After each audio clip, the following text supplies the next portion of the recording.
Netflix, a Amazon, né, já tinham ali toda uma análise de dados para que, você gostou disso aqui? Está aqui algo que você pode te interessar. Né, seja para produtos, para séries, enfim. Tava lá a NVIDIA por trás disso, é isso? Sim, eles usam as nossas GPUs também, né, já usam há muitos anos. Mas a ideia é que cada vez mais existem essas soluções para consumidor final. Mesmo que você não tenha uma GeForce em casa, você está usando a NVIDIA. Sim, está usando o ChatGPT, está usando as nossas GPUs. Hoje a maior parte do mundo, então, de algum modo ou de outro, está utilizando a NVIDIA, é isso? Sim. É interessante, porque assim, a gente está falando de 2 trilhões de dólares, né? A NVIDIA aí, as pessoal, tá caro, porque a gente está olhando pro passado, né? Porque, o resultado que ela trouxe no passado. Mas eu queria fazer uma pergunta para você, Alexandre. Quando você está dentro da NVIDIA, já está 10 anos lá, você deve ter visto assim, um crescimento absurdo.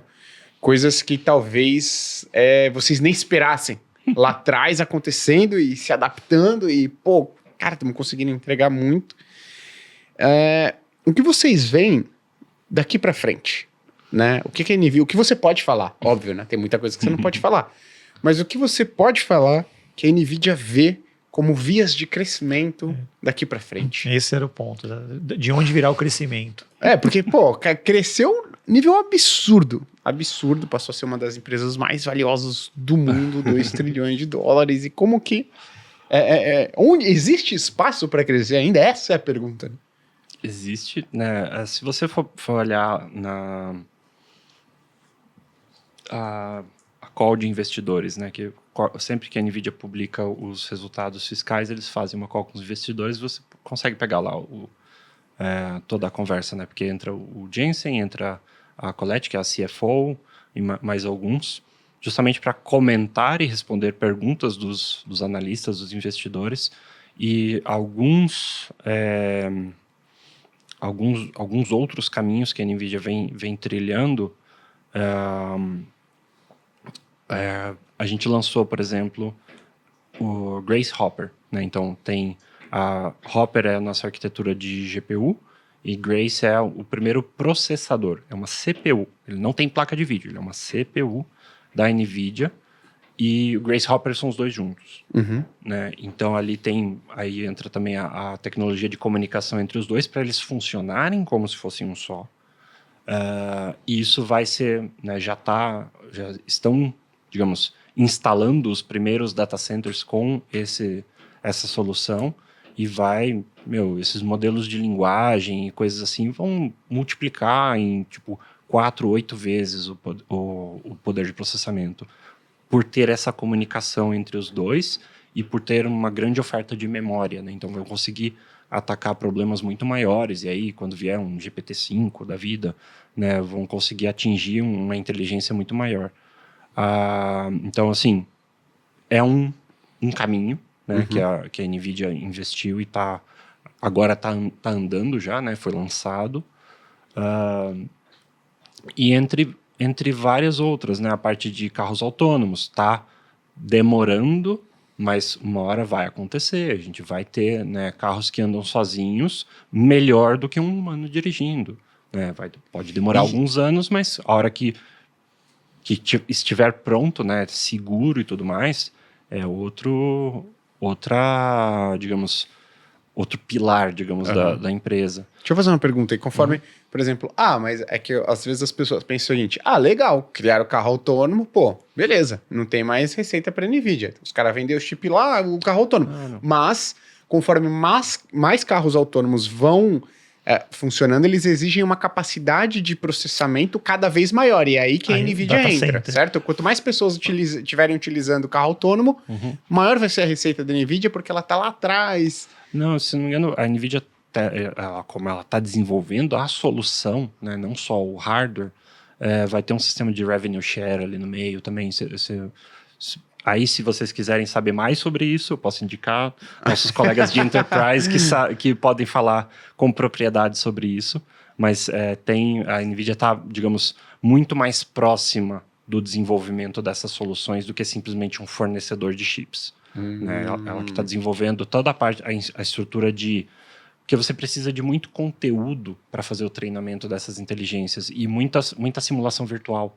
Então você tem, por exemplo, eu preciso ver, né, colocar o carro aqui para ele ver como ele vai reagir, treinar ele como ele deve reagir numa condição de neve, na frente de uma escola, né, com um tornado pegando fogo, sei lá. Assim, cenários onde você não tem como testar no mundo real. Então, você tem que fazer uma simulação virtual, tanto pela viabilidade da coisa, quanto pela segurança, né? Você não vai botar um carro no meio da cidade para ver o que vai acontecer. Não, você vai simular tudo antes e uma vez que você tem uma simulação fisicamente correta e ele já atingiu digamos, a solução ideal, aí sim você baixa aquela inteligência para um carro real e vai testar, né, no mundo real e tudo mais, para garantir que não vai provocar nenhum acidente, esse tipo de coisa. Esse tipo de simulação entra naquela parte de digital twins de fábricas. A NVIDIA está montando o Earth 2, que é um digital twin da Terra, né, para processamento climático. Então, previsão do tempo, vai ter uma precisão muito maior, vai ser muito mais rápido, e ele vai se retroalimentando, né? Então, vamos supor, ele fez uma simulação, né, ele previu o tempo para daqui 2 horas, vamos supor. A hora que essas 2 horas passarem e ele tiver os dados reais do que está acontecendo naquele ponto de tempo, ele vai comparar com o que ele previu para ver se estava certo ou errado e vai aprimorando a inteligência, e esses dados vão estar disponíveis de forma pública e tal. Tem umas iniciativas assim muito bacanas. Aí sim, um conceito que o Jensen fez uma rodada ali, visitou vários países, falou com diversos líderes de governo, é o de Sovereign AI, né? Você ter uma soberania sobre os seus dados, né? Em vez de um determinado país mandar os seus dados para uma empresa de outro país processar e importar de volta a inteligência, que cada país tenha a sua controle sobre os seus dados e a sua inteligência artificial. Então, isso é outra fonte de demanda ali para a NVIDIA abastecer. Legal. Né? Então, assim, tem muitas dessas coisas aí. Aí sim, isso é papo de vocês mesmo, de economistas que vão analisar qual é o tamanho desses mercados, que papel que a NVIDIA vai ter ali no meio, né? Se isso vai para frente ou não vai. Mas, assim, tem muito chão ainda. Tanto na parte de estrutura, né? Para montar esses data centers e tal, oferecer as empresas que vão oferecer essas soluções, as empresas que criam essas soluções, quanto na parte de consumer, né? A gente está começando agora a era do AIPC, né? Por mais que a gente já faz isso desde 2018. O que é o AIPC? Que é o que a Microsoft está fazendo com o Copilot e outras aplicações, né? O que os fabricantes de processadores estão fazendo com um processadorzinho de inteligência artificial lá dentro. Né? A gente tem, digamos, vários níveis de peso, digamos, de aplicação de inteligência artificial. Então, para aplicações mais simples, como um Copilot, por exemplo, um processadorzinho consegue executar numa boa.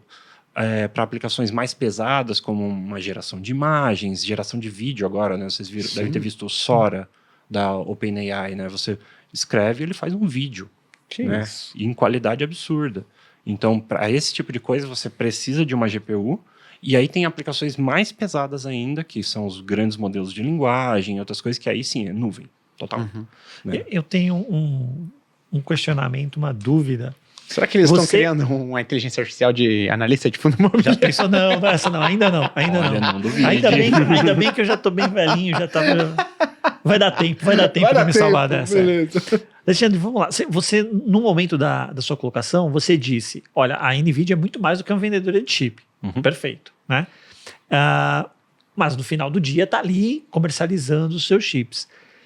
E em outro momento você falou, a gente está começando algumas explicações, desenvolvimento. Tem gente que está desenvolvendo inteligência artificial e compra os nossos chips, né, para poder desenvolver a inteligência. Recentemente a gente saiu uma matéria da Meta, que é Facebook, comprando, acho que era 350 mil, se não me engano, o número que estava lá, do H100, é esse, né? O chip que é o próprio para inteligência artificial, 350 mil, cada um $30 mil, faz a conta aí. Não, o que é isso? Pelo menos era o que estava na matéria, 10 bi de dólar.